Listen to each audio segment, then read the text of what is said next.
Hello mga 3 hours. So time check tayo, 6:10 ng hapon. So pinakain natin 'to yung ating mga alagang kambing dahil hindi po tayo nagpastol dahil paulan-ulan dito sa atin ngayon eh. So ang diskarte natin ay bigyan natin ng pagkain sa kulungan. So yan, makita niyo sa ating likuran. So binigyan natin ng super napier grass. So sinap po natin yan gamit ng ating makina at may mga legumbre tayong binigay, yan tulad ng ipil-ipil, Centrosema pubescens.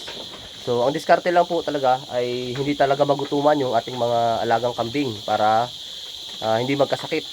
So healthy dahil ang kambing po ay dapat tuloy-tuloy ang kain. So frequent po lagi ang pakain natin dahil parang halos wala silang kabusugan. At marami po tayong bagong panganak na kambing. Kaya kailangan nila na mag-produce ng gatas, kaya kailangan sila ibusog-lusog. So ipakita po natin. So yan. So ito yung binigay nating yan, chopped napier grass. Yan, ito yung ipil-ipil no. So ito, halos maubos na nila, kaya halos din nila pinansin. Pero mamaya babalikan po nila yan mga TRs. So ito, yan. Yan yun. Kain lang ng kain. Yan po ang diskarte kapag hindi tayo nakakapastol tuwing tag-ulan dahil iniiwasan natin na sila ay magkasakit pa. So ito, yan binibigay natin. Dinadalhan na lang natin sila ng pagkain. So pag dinala natin sila ng pagkain, yun ay siguraduhin sila ay busog na busog.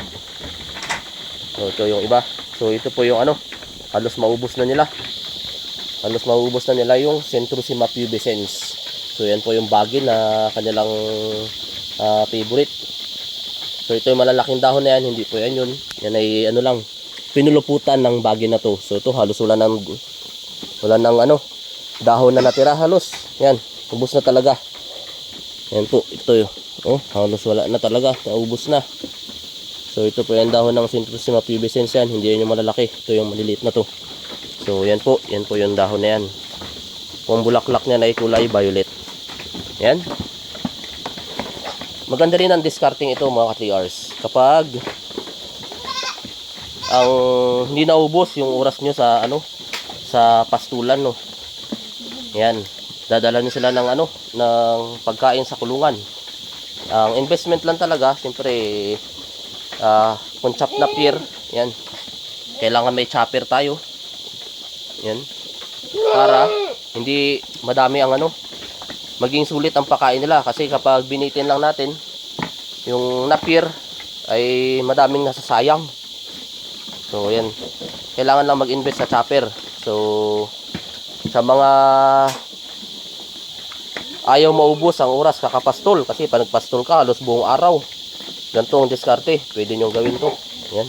May pakainan. Chop napier. Ilagay dito. And sa inyo na yung oras nyo. Okay. So ito natin mga alagang kambing. Yan. Dito. Oh. Busog lang. Ganun lang ang sikreto. Ubos na. Halos ubos na mga 3 hours kung kanilang food trip dito. So yan ang isang sikreto talaga na kapag busog ang kambing halos iwas sakit talaga yan. Kasi naranasan na namin yan na talagang pag nagutom ang kambing tapos ilang araw mong hindi consistent ang kanilang pagkain sa oras, sa dami, doon talaga naglalabasan ng mga sakit. Tapos mauulanan pa.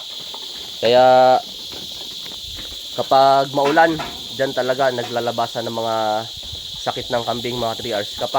Lalo na kapag sila'y gutom. So yan, tips natin mga 3 hours. Okay, sana may natutunan tayo. Happy good farming po sa ating lahat. Like, share, follow for more.